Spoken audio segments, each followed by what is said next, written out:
Hello, and welcome back to And Then We Fought a Dragon. And then we fought a dragon. I'm Desiree. And I'm Becky. And we are on episode 7. Heaven.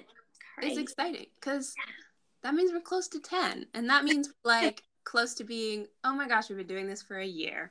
Nice. I am obviously jumping ahead of ourselves, but it feels good to stick to something. Yeah. Because 7 is not, the biggest number, but that means it's been 7 weeks, which feels like a long time. It does. So, we're excited to continue on. I'm going to just do a what happened last week, brief synopsis, and then Rebecca's going to do a recap of what happened this week. Mm-hmm. Excited for that. And then we'll just kind of discuss it and go back and forth. One thing I do need to say, I have been a little bit of a hater. I'm aware of that. I've reflected, and I'm coming forward with it. I don't feel like you've been hated on things. You've been interacting with them. In a negative way. So, however you want to interpret that, that's fine. But I just feel a little bit bad. So, I'm apologizing. We're going to work on that. Also, I'm going to maybe attempt to stop referencing every children's show that's ever existed ever as a point of context. It will be difficult for me. I just don't want to make this like a juvenile thing for other people. But like if it's other people like our age, maybe that's the same sort of nostalgia. Things they interacted with. It's really the only way I can relate to things. Yeah. So it will be a struggle, but I guess it's more of an explanation. I don't know if I'll stop. Yeah. Anyways, let's get into it. So last week we had info on a potential teleport spell. Yes. And then gosh, I'm really inserting myself into this fully, aren't I? You're a part of it. Yeah, you're the watcher. You all signed your contracts for the games, decided that was the plan of action. Mm-hmm. Key on plan. Very proud. You got your really cool jerseys, which Rebecca sent me a photo of.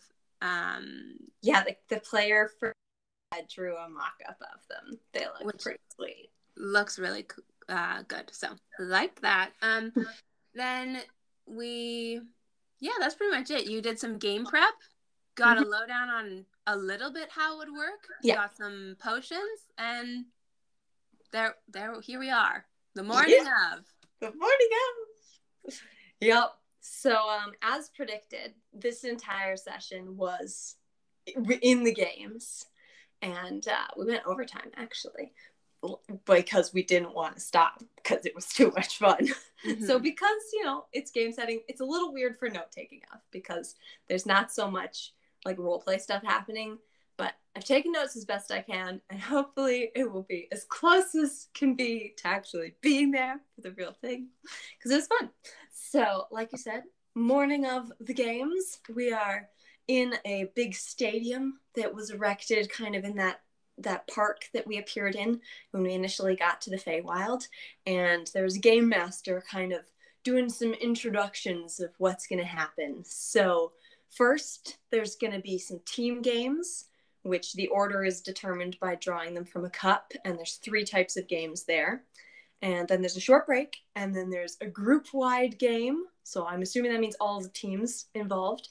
And then split games where the teams break up into 2 sub-teams, 2 groups of 3, and there's some stuff going on. So team captains come forward to draw a game from the cup for the first team games, and we nominated Selwyn, and she pulls one that says puzzle rooms. And as all the team captains draw their portals open up around the field, and there's purple portals with the name Battle Box above them, green portals with speedrunners, and pink portals with puzzle rooms. So we're obviously going near a pink portal. Portals of the same colors open up kind of where the spectators are, so they can choose what game they want to go watch as well. And we go through the pink one into the puzzle room. And in a smooth stone room that's totally empty except for 4 Fey banners on the wall, one for each of the seasons, just some branding stuff. And then across from us is a big wooden door that has this elaborately carved face kind of grinning cheekily from it. And there's an announcer kind of explaining the rules of the games within this room. And there are 3 successive rooms, and the team with the quickest time through all of them will get the most points, and then bonus points for creativity and solving the puzzles. So Selwyn greets the door and just kind of says, "Hi, what's your name?" And the door animates and says its name is just the door. It doesn't really have a name. And it tells us that there's a password that needs to be spoken. And so we're trying to get some hints from this door. And it's like, like should, could, that kind of thing. And so I'm kind of like, would? And it goes, something like that. But nothing really happens. And the door's kind of like being cheeky with us and not really giving us proper hints or anything. And it's kind of just chatting. It's like, oh yeah, I've been in these games for like 73 years. If I do a good job and make it through to 75, I get a pay raise. And it's just like talking about this random stuff. And we're trying to figure out the puzzle. We're looking around the room for clues of what could be. We're trying to think of words. Selwyn jokingly says that she's going to pull a Ron Swanson and just say every word she knows and just like starts listing words. Nothing happens with that because that would take a heckin' long while. And Kieran decides he wants to seduce the door or maybe to romance the door. And so he tries this pickup line on it, which is like a terrible pickup line. It's not even like a groan, chuckle, funny pickup line. It's just not good. And the door's kind of heckling him about it. It's like commenting, oh yeah, every few years someone tries to seduce me and it doesn't really work. And it's stalling us. It's very clearly like trying to take up as much time as it can because this is a timed thing. Yeah. And Kieran is still on this idea about romancing the door. He hasn't given up yet. And so he asks the door, like, well, do you think I'm attractive? And the door's like, what, from a door's perspective? I mean, you're a little too 3-dimensional for me, gotta be honest. And we're all like, Kieran, this is going nowhere. And he goes, just wait. And he asks, door, do you think you're attractive? And the door's like, absolutely. I mean, have you seen these carvings? My woodwork. And as it says the word woodwork, it swings open. And apparently the goal of the game was to get the door to say wood. And so accidentally, probably, I don't actually know if Kieran had this idea, but he got the door to say wood without thinking about it, and it opened. So we made it through that first room. So perplexed.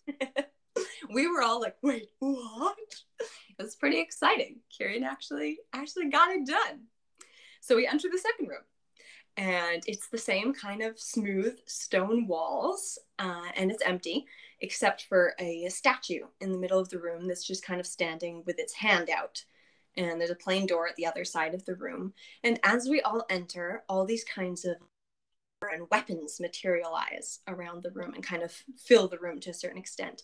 And runes above the statue light up, reading, "Bring to me the greatest weapon, one that kings covet, puts warriors to ruin, and ends all battles." And so we're like, oh, it's a bit of a riddle. Okay. So a bit of a riddle. That's a riddle. Just a riddle. It's a riddle.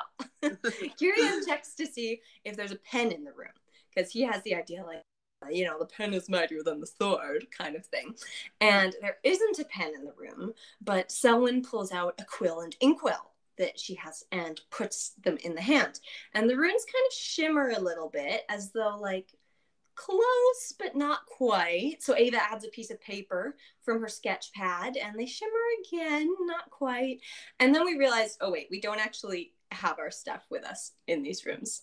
We left them back in the dressing room. Okay, scrap all that. We didn't have a quill. We didn't have paper. We didn't have an inkwell. But our DM was like, oh yeah, I forgot that too. Okay, you guys can keep the hints from So we know that, maybe it's not one of the weapons in the room. And so we kind of checked, like, does anyone have a spell that can summon one of those things, like a pen or a quill or a book or something? And a few people had ones that could summon, like, illusionary versions, but not, like, a real enough version. So we start looking through the actual weapons and stuff within the room. Mm-hmm. And someone finds this cool great sword with like flames going up the blade that says Oathbreaker on it, and she's like swinging it around. It's pretty cool. And I just kind of feel through and check, like, is anything here not a weapon, not armor, just anything different? And it isn't. It's all weapons and armor. So Kyrian checks to see maybe if any of the other weapons have names on them as well. And lots of them have names, names of the weapon itself, or even like person names. And he finds one called Peacebringer, which has like metal olive branches kind of curling around the blade.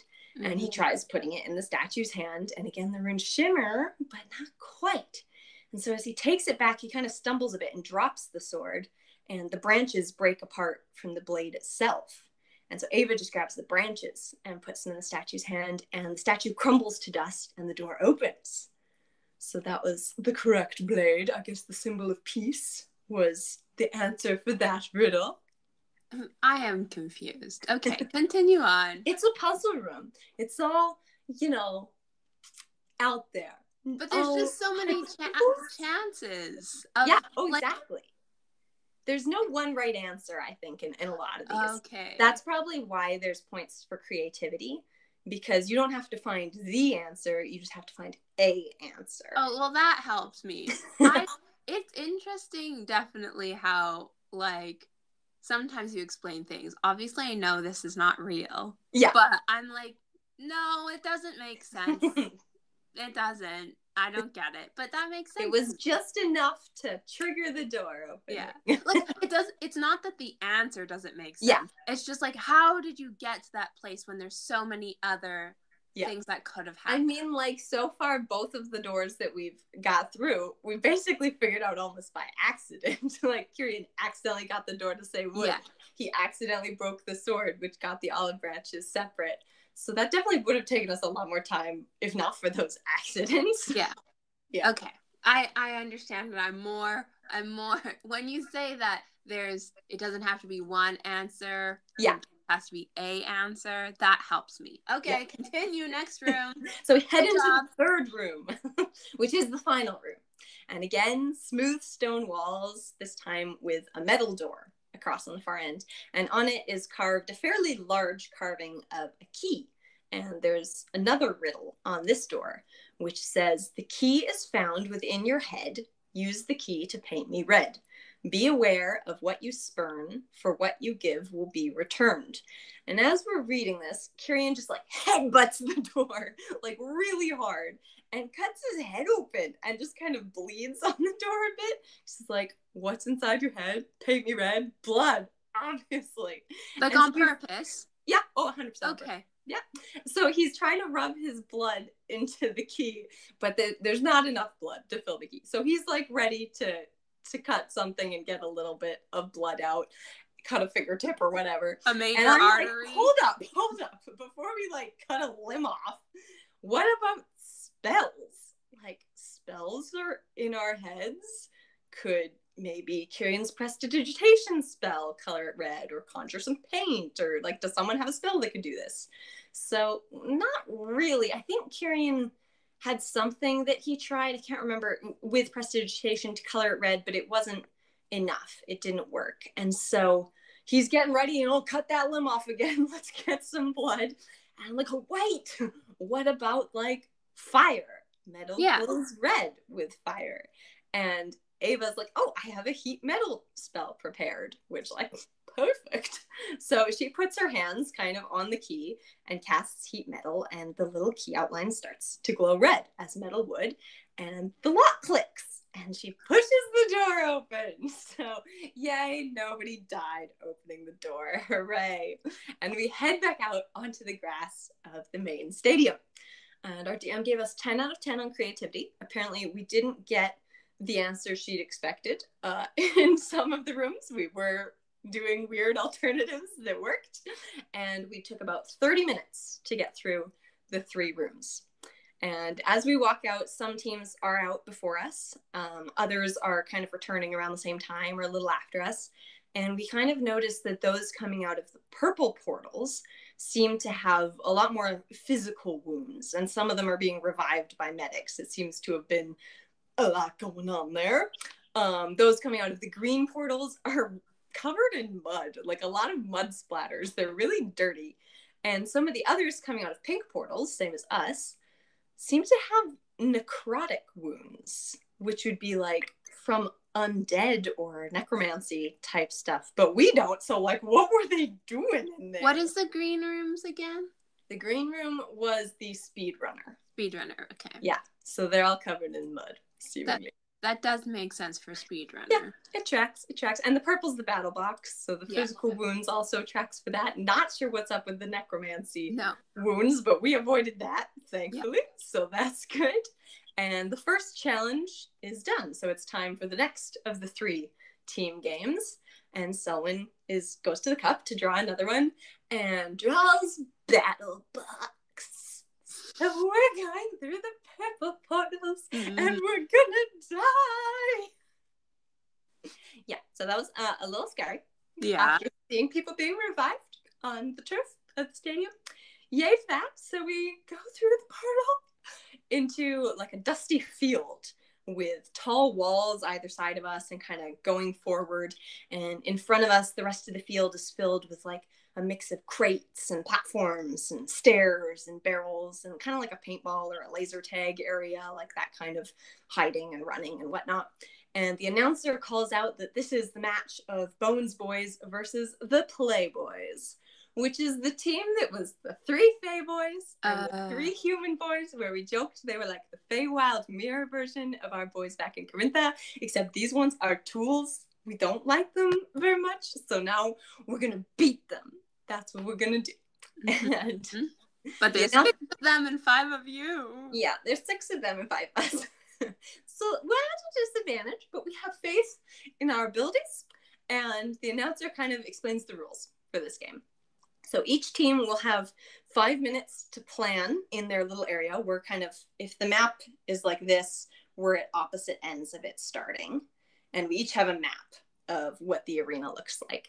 And we have 5 minutes to make a plan using that map before the game begins. The goal is to get our beacon to one of the roped off areas. So if we're starting here, the roped off areas are kind of opposite kitty corners. So we can each choose either one to go to and activate our beacon in one of those areas. And activating it takes 2 turns. So we have to kind of protect that person while they're activating it. Once one team has activated their beacon, they need to defend it for 2 rounds of combat. And the other team's goal changes to wiping out that defending team and destroying their beacon.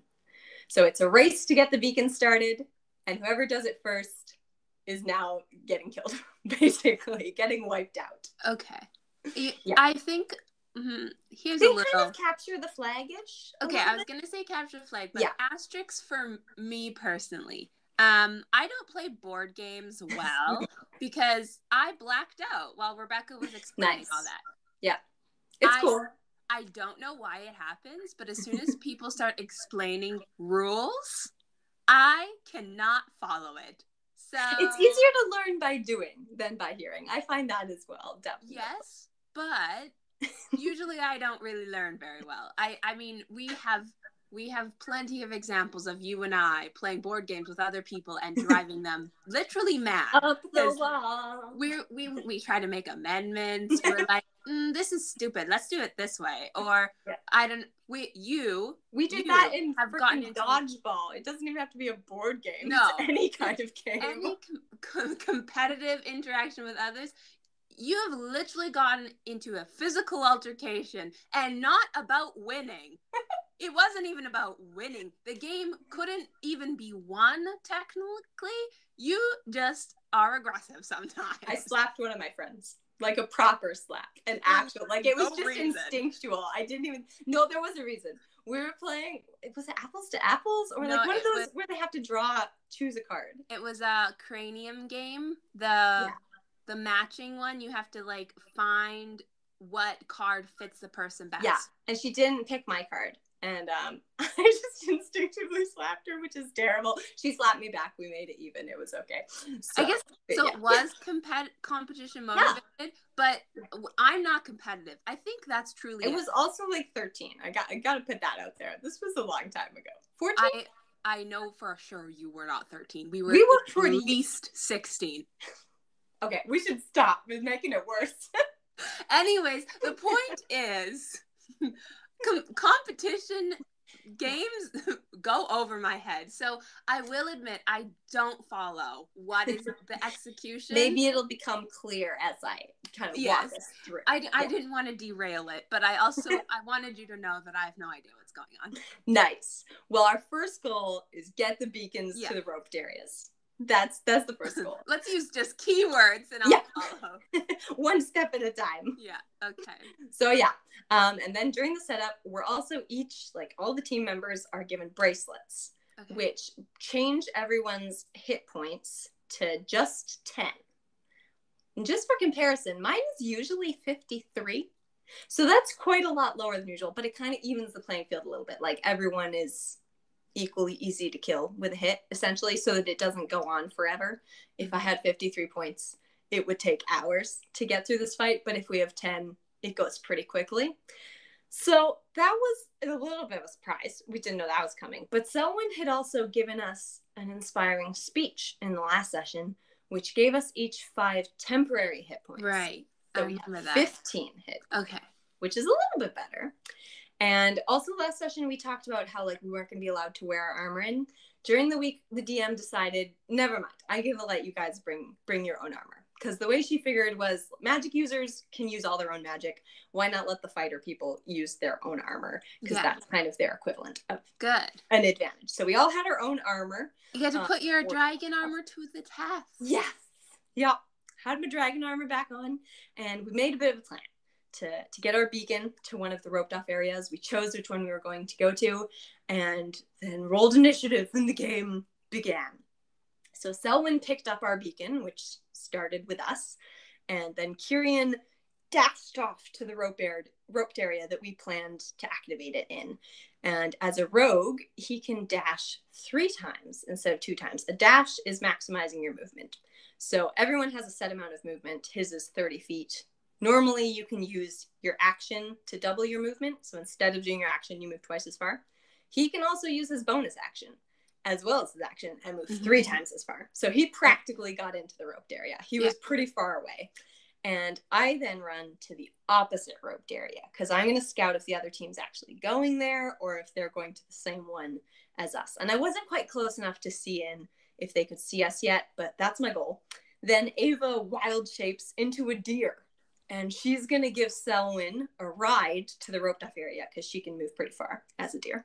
And do you want to know what's so funny about you saying that? Yeah. I was once again distracted because it's really hard for me to concentrate. And I was making eye contact with my little deer. Perfect. Ava became a deer. You knew it was coming. That's funny. Okay, so she's a deer? She's a deer. And Quinn kind of went to the middle of the arena. She's our muscle. She's our fighter. She's just going to wipe out any playboys that she comes into interaction with. Easy goal. And Selwyn jumps onto Ava's back. They ride off for the roped off area. Because she's a deer. Because she's a deer. I have to try so hard to keep up with what's going on. Continue.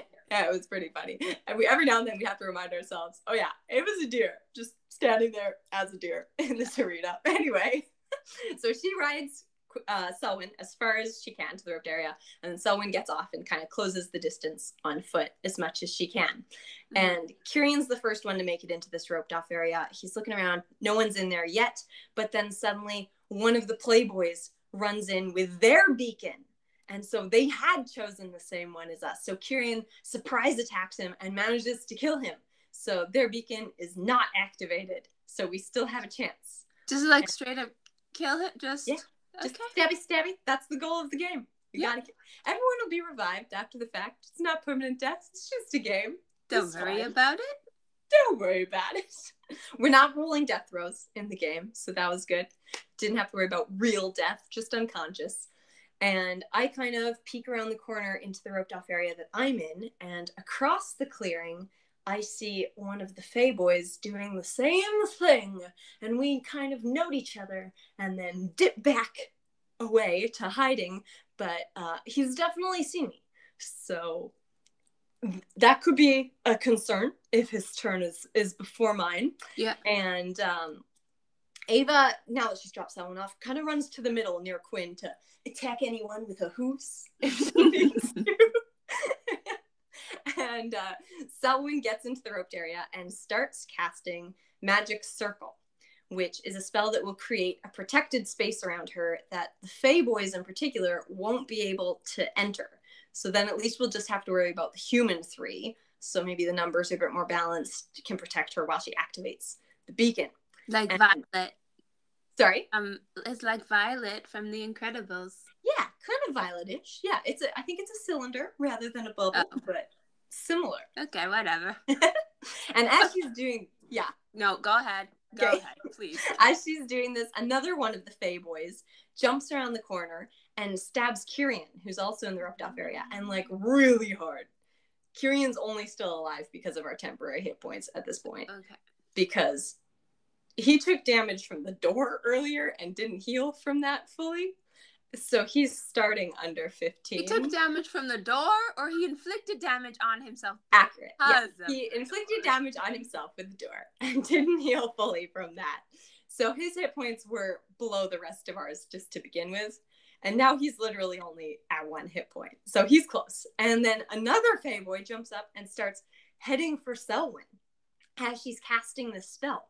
And so Kyrian manages to kill the one who stabs him and moves to the one near Selwyn, again, still with only 1 hit point at this point.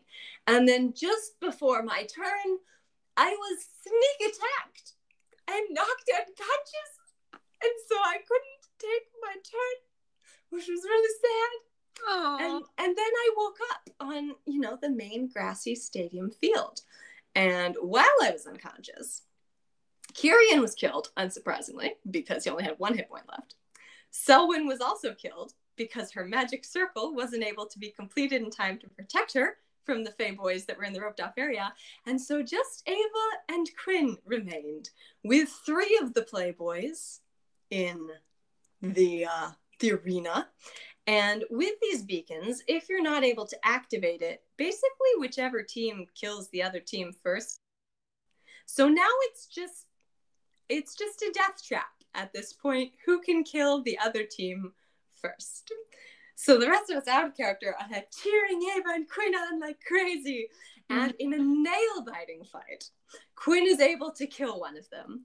Ava manages to get out of deer form and stab another one of them. And then as the hidden spectators in this room are starting to chant, Bones, Boys, Bones, Bones, Bones, Bones, Quinn was able to kill the final Playboy as well. And we won! Oh my goodness. Yay!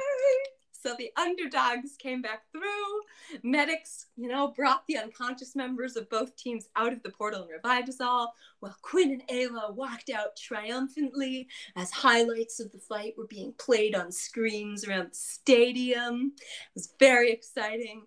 And then we had to stop because we'd already got overtime. So the next games will be continued next session. But that was very exciting. We won. So that was good. Oh my goodness. Yeah. Wow. I mean, once again, disappointed that you guys didn't finish. We played for 2.5 hours instead of our normal 2. Yeah. So I don't think we could have fit another game in there. No. But besides all that, which is obviously not that important, that was very exciting. It was so exciting. We had fun. Wow. I got caught up again. Yeah. I did not take efficient notes, but it was a struggle for me to keep track of everything. It is a lot. I really struggle if I don't have a point of reference already and like very clear descript world building. Yeah. I should have sent you the map ahead of time.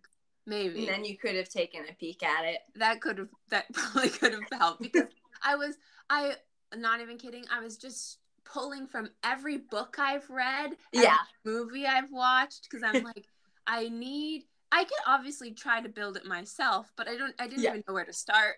Yeah, totally. I was like, I don't know where to. So I had to put in the groundwork with past experiences. Hunger Games, Maze Runner, all those things. Well, we'll get into it when we get to that point of what I ended up choosing. But no, it was good. It was exciting. Yeah. I feel like I'll explain it after. You feel like, yep. No, I feel like my assumption would be like, yo, yeah, you guys are gonna win everything, and now I feel a little bit disappointed that you did. We almost had a total party kill. Like, yeah, our DM was like, maybe I can get them, humble them a little bit, because this is basically the only time when it's appropriate for the DM to go really hard and kill everybody. For sure. Yep. I don't know why. I just as you're like finishing talking about like, and this happened, I'm like, I hope they all die. I was kind of expecting us to, honestly. Like, once 3 of us were down, and like nothing against, Ava and Quinn, but 2 against 3, when these guys are like stealth attacking us like crazy, like they seem pretty tough. I was like, I don't know if we got this. Yeah. Managed to get it done. Bring her home. You did. Which is impressive. Yeah. So yeah, no, I liked it. We found out why the pink portal people were getting necrotic damage. Oh, why is that? Well, there was the metal room with the key, and the painting the key red.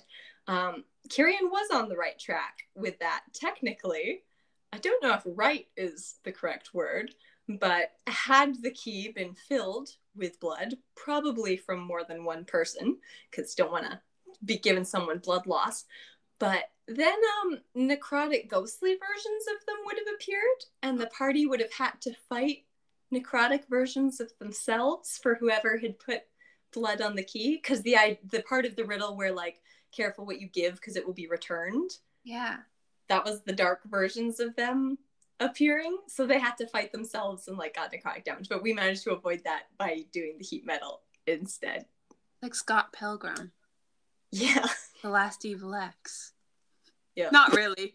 Once again, a little bit. I can't stop referencing things. I love Scott Pilgrim. I haven't seen that in a long time. I saw Scott Pilgrim in theaters. No way. And I literally in that moment did not know what a privilege it would be. No kidding. But looking back now, oh my gosh. Nice. I wrote an essay on Scott Pilgrim in university. Nice. It was nice. That's I got to watch the movie over and over again while I made notes. I remember after that, I think I read the graphic novel or the comic, whatever. I don't know if I finished it. But Scott Pilgrim is chef's kiss. Love it. Once again, tangent. So that's good that didn't happen for you guys. Yeah, I'm glad we didn't have to fight dark versions of ourselves, because we'd have probably had to be kind of the tougher people. Our DM was sort of anticipating, obviously Kyrian would do it, being him, and maybe Quinn or me would do it. And like, I would not want to fight Kyrian or Quinn. Like, Kyrian's super stabby. Quinn's really strong. That would have not been a good time. So glad we didn't have to do that. For sure. Yeah, for sure, glad you didn't. And like, it's nice to not have to be constantly in combat. Yeah, it was kind of fun to just have it be a puzzle. Yeah. It is a puzzle room. Exactly. Well, I like these ones. I don't know, obviously, if every single session was like this. I genuinely think I wouldn't ever be able to keep up. But I like to be like, it was kind of nice to have some levity, just kind of be able to have some fun. Mm-hmm. But it's really fast paced, and like I've overwhelmed.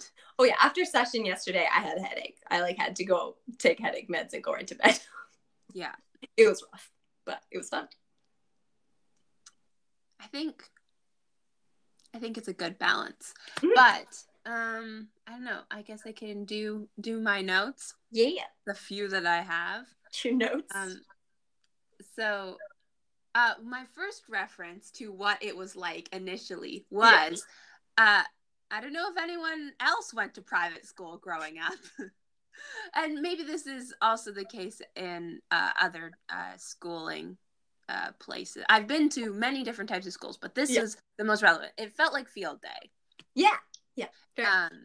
And I'm obviously other schools have field day, but when you go to a private school, there's a little bit of a extraness to it. Yeah. The house games and stuff. Yeah. So that was like my first point of reference. I'm like, okay, I can see this. But also disappointingly, it was reference to our private school backfield, which aesthetically not cool. Probably the ugliest, the worst. There was a highway. Yeah, on the highway behind our school. Yep. And it was a marsh. A highway marsh on the other side. A marsh and a train track. And not like a fun train track. It was the most industrial. Yeah. Like, it was bad. I mean, it lit the ditch on fire a couple times. So there was some adventure associated with the railroad. No, there was a lot of trauma with that train track by the school. And also the marsh. The whole backfield was full of Canada geese. Yeah. If you don't live in Canada, you probably still know the stereotypes of how evil Canada geese are. I mean, they do migrate, so people do experience them. True. That's true. But still. Yeah, we hate them. We hate them. So my visual of it was not cute, but it was the best I could do. Yeah, it was a lot better than that. Okay. So anyways, it felt like field day initially. Yeah. It was nice to have kind of just the game description, like what to expect. Yes. I like that because I was worried the whole time I'd be like, what's gonna happen next? What's gonna happen next? Which I did feel like, but not in the context of what like event after. I'm like, well, it's one of two. So same. I like that too. Yeah, that was good. I like the game description. And then the puzzle room. The first one, very impressive. Like, we were like blown away. I was so impressed by that because one, just the word is escaping me. The objective of getting the door to say wood. Yeah. That is like, I'm impressed. That would never cross my mind. The first hint of the should, could, and then not saying it, I feel like I should have thought to kind of try to get him to say that word a bit. Like, and at some point, I don't know if I mentioned this in the recap. We had asked, like, is the clue one word? And the door said, well, it's pretty much one word. And I think that's because you can spell wood multiple ways. It's one word, but there's multiple woods. Yeah. So it was just getting him, and the fact that we assumed we had to say it rather than getting the door to say it. Yeah. Interesting. I'm not a big fan of riddles. I'm not. They're tricky. Love them. I think I just struggle so much. My first impression of the door was that it was going to be like an Alice in Wonderland, but it wasn't. So, well, no, it wasn't. Alice in Wonderland just nothing. I mean, it did make sense, but like nothing means what it sounds like it will mean. That's true. So And the door in Alice in Wonderland was so mean. Yeah, it was a bully. And then the second riddle situation, I don't remember. Like, I didn't. That was hard for me to keep up with. I struggled with that. I truly don't know what happened. All of a sudden, you guys just like had the branch thing, and you were leaving. Yeah. The in between is fuzzy, but I am also impressed. I just don't know why I couldn't keep up with that one. Yeah. And then the key, that was very interesting. Yeah. And I'm glad that it didn't end the way that the other teams ended up. Figuring it out. But that's smart. My first, like, I didn't try to figure out the first two. I was like, I just want to see. But the last one, I was like, I wonder what it was could be. And I was racing in my brain. I was like, trying to figure it out. And I thought something to do with like fire, but like before you said it, I didn't really know what that would mean, but I was like red, and my initial thought, my context clue for that was like fire. Yeah. So I'm glad that you guys, figured it out properly. I'm glad that worked. Yeah. Yeah, and I don't think it would have worked with all spellcasting classes, because when Ava went to do it, our DM kind of asked her for some information about her spellcasting. Like, is she using a spell book, or is it a prepared spell that she has memorized? And because it was a memorized spell, I think that's what made it work. Had it been like a cleric using a spell book, or not a cleric, but like a wizard using a spell book or something, it probably wouldn't have worked. Yeah. Yeah. So very impressive. Mm-hmm. I liked all that, and I'm glad you guys made it out. And then, the battle. I should have sent you a map ahead of time. Sorry. My ears literally started rushing. Like when I get overwhelmed or noise gets above a certain amount, my ears rush and I can't actually hear. Yeah. That wasn't really the case, but I think, I got overwhelmed. I didn't know that would happen like this. I've never been in this situation, but I got overwhelmed. So high pressure. By a fictional world, and I stopped hearing. So that was a bit disappointing, but my initial visual of it, have you read or seen Arthur and the Invisible? Well, it's called Arthur and the Minimoys. Do I have the book? I do own the movie is a different name, isn't it? The movie is Arthur and the Invisibles. The book is Arthur and the Minimoys. I do have the book, but it's not here right now. I think I have a long time ago. Okay, well, there's a part which is not that I understand what you were trying to do in the game, but there's a game sort of situation where they have these two puffballs who love each other, and they're trying to get to each other. Yeah. But there's like competing forces, and you have to like stop them and compete and kill people. And I realized why I was so like shocked by the killing. I was not a video game kid. So that wasn't my initial like, oh yeah, you just lose a life, die, like that sort of thing. That did not even come to mind until I was like, oh, that's like a video game thing. I mean, also it's not like a death yet at that point. It's more like getting knocked unconscious, really. Yeah. But through physical wounds. Like, you're on the way to dying, definitely. But I think it's just because I don't like I was not a video game kid, and that just wasn't my first thought to be like, when you die, you don't actually just like that's not the default. You don't have to just die. Yeah. So anyways, I built the world for myself, and it wasn't because in Arthur and the Minimoys that was how the game was played. It just needed a visual. Yeah. And that's how I navigated through it. Yeah. So that was my visual, and then I figured out like, okay, it's fine. But the point is that battle, that everything that you guys, very impressive. Like the sneak attacks, all the like obviously the deer, just the execution of everything was very engaging. It was fun. And I mean, our DM, because we play on an online, we use Roll20 so she can make online maps, and we can interact with them a little bit. And you can do layers on that. So there's certain things only the DM can see and certain things that we can see. Yeah. So we couldn't see any of the other team until like we actually encountered them on the field. So we literally didn't know where they were. Like, she'd take her turn and move things and be like, I'm going to put this guy here. He's going to run over here. We had no idea what she was saying that in reference to. We're just like, waiting for them to appear and stab us or something. Yeah, that was scary. Yeah. It was good. It worked. From the outside perspective, it did work. Once I like got into it and figured out where I was at mentally, I was like, okay, I get it. I mean, maybe I did it. Obviously, my interpretation is probably so different. Yeah, but that's fine as long as it works for you. Yeah, it's still an interpretation. So that was exciting. One question. I think it was last session or the session before, because you've been planning these games for so long. You discussed, I think it's Selwyn, right, who doesn't kill people? Yeah. And she said like she doesn't really know what it would be like in the games. Did she come to a decision yet, or just didn't matter? She hasn't done any fighting spells yet. No. Yeah, I just didn't know if she discussed.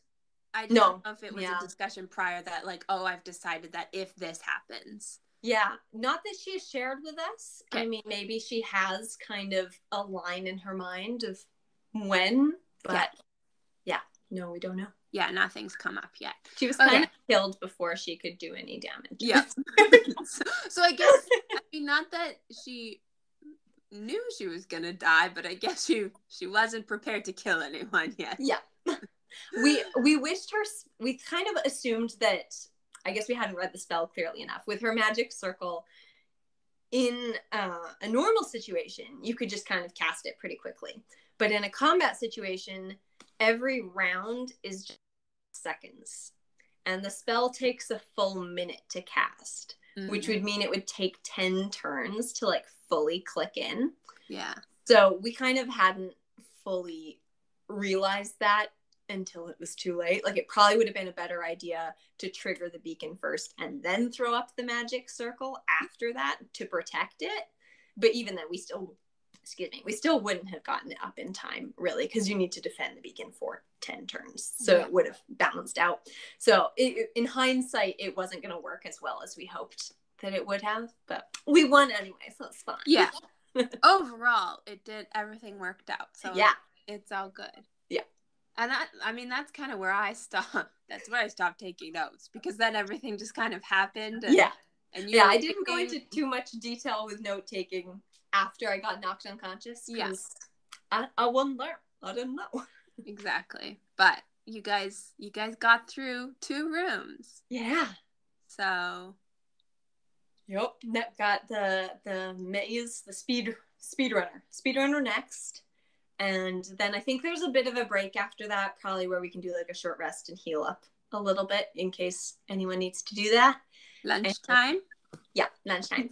And then we've got the game with like all the teams, everybody, whatever that'll be. And then the game where we split the team, which we have an odd number of people. So we're going to have to kind of like figure out how to balance ourselves. I guess I don't know if we pick the teams or if they separate us, but we're going to have to figure out how to balance well enough to do whatever we need to do. Yeah. Yeah. Definitely. Yeah. Can you imagine you get to the very last thing? Not that I want to like have that happen, but you get to the very last thing and then it all falls apart. That would be really sad. I mean, we know we weren't the first ones to finish the first one, so we're not necessarily like in first place right now. We did good on creativity. Our speed may not have been the best. And this one, like, we won the second one, so I don't really know where the standings are. Maybe there'll be like a board or something that we can see in the stadium that'll sort of show the current standings. That would be kind of cool. But yeah. Well, that was exciting. It was. I'm excited to continue the games. I think we have at least one more session in the games, probably. Yeah. Which will be fun. That makes sense. I hope you make it out alive. Well, we'll make it out alive. I mean, I hope you make it out winning, I should say. Yeah. We didn't even have a chance to use our health potions that we got in the battle box because they just killed us so quickly. Yeah. Didn't even have a chance to take that potion. Well, there's many opportunities, so maybe that's for the better. Yeah, maybe it's for like the one where all the teams are playing against everybody. Or when you're split up and you can't work together. Yeah. Well, I guess we'll see. Yep. Very exciting. Very exciting. Wanna roll some dice? Yeah. Last time was pretty bad, wasn't it? I think it was like 2. Yeah. Something or no. Very low. I think we got into double digits again. In this campaign? Okay. Oh. Yeah. Yeah, I think I don't know. 2 was the 2. I just know that we did the teal and purple last time. So, give me what you want. What you really, really want. Let's go with your peachy one. Peachy. I'm setting us up for failure, but it's fine. Isn't it the one that got the 20 that one time? So like. Oh, right. And then everything went downhill. Everything went downhill. Redeem us. Positive vibes. 13 again. Okay. Oh, right. And you decided that 13 was a lucky number. I was just going to say it again. I was just going to say lucky number 13. That's not a thing. I'm making it a thing. Okay. I'm taking 13 back. Oh, good luck. Thanks. But I'll try really hard. I hate good luck. I don't believe in it. But for that in particular, good luck. Thank you. Love it. All right. Well, thank you for joining us. Thank you Yes. for following along. I'm excited for next week. Yeah. I kind of don't want the games to end, but I'm looking forward to what happens. So seeing if the world is falling apart after the games are done. Yeah, we'll just have to find out, and stay excited. So have a good week. Bye. Bye.